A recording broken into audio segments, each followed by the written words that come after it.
আম্মু, কি করছো তুমি? আম্মুর ব্যাগ নিয়ে কি করছো? তোমার আর খেলার জিনিস নেই? তোমার খেলার জিনিস নেই আর? আর খেলার জিনিস নেই তোমার? ব্যাগ নিয়ে খেলতে হবে তোমাকে?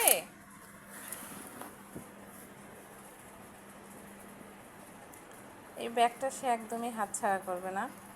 আমি যদি বাহিরে কোথাও যাই তাহলে ব্যাগ ব্যাগ নিয়ে আমার কোনো চিন্তা করতে হয় না, কারণ আমার মেয়ে এমনভাবে ব্যাগটা ধরে রাখে, সে চোখের পলকের জন্যও হচ্ছে গিয়ে ব্যাগটার হাতছাড়া করবে না, আর কাউকে ব্যাগটা ধরতেও দেবে না।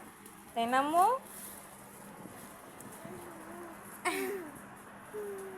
আপনাদেরকে একটা কথা শেয়ার করি। আমি এবার বাসায় গিয়ে আমার খালার বাসায় গিয়েছিলাম।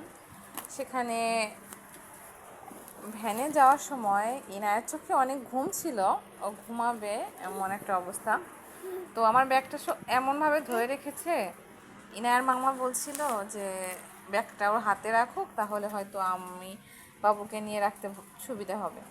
ইনায় এক মুহূর্তের জন্য ব্যাগটা ধরতে দেয়নি ওর মামাকে। পরবর্তীতে ও ব্যাগটা ধরেই ঘুমিয়ে গিয়েছে, তারপরও ও ব্যাগ ছাড়েনি। তো এই হলো আমার মেয়ের ব্যাগের কাহিনী। এখনও দেখতে পাচ্ছেন ও ব্যাগ নিয়ে খেলা করছে। কি আম্মু?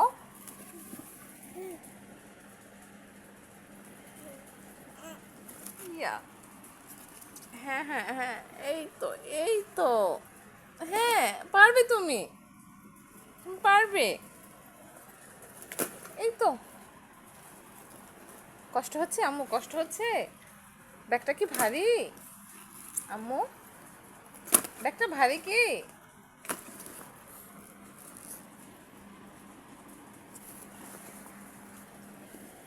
ইয়া,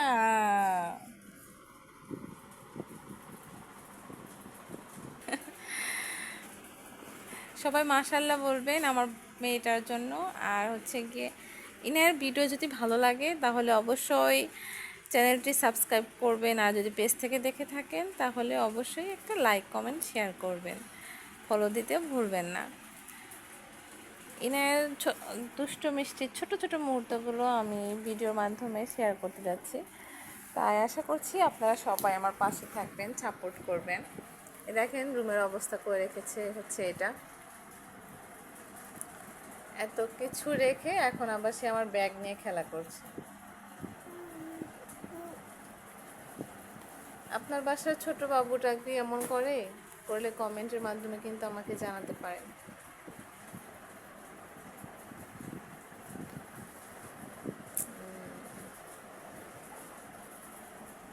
এই তো আম্মু, আম্মু, আমার আম্মু তুমি?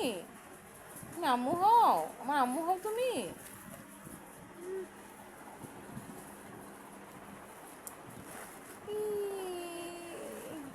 দাঁত দেখাচ্ছে তোমার? দেখি কয়টা দাঁত, কয়টা দাঁত দেখি, দেখি। ই, 6টা দাঁত উঠেছে, 6টা দাঁত, তাই না আম্মু?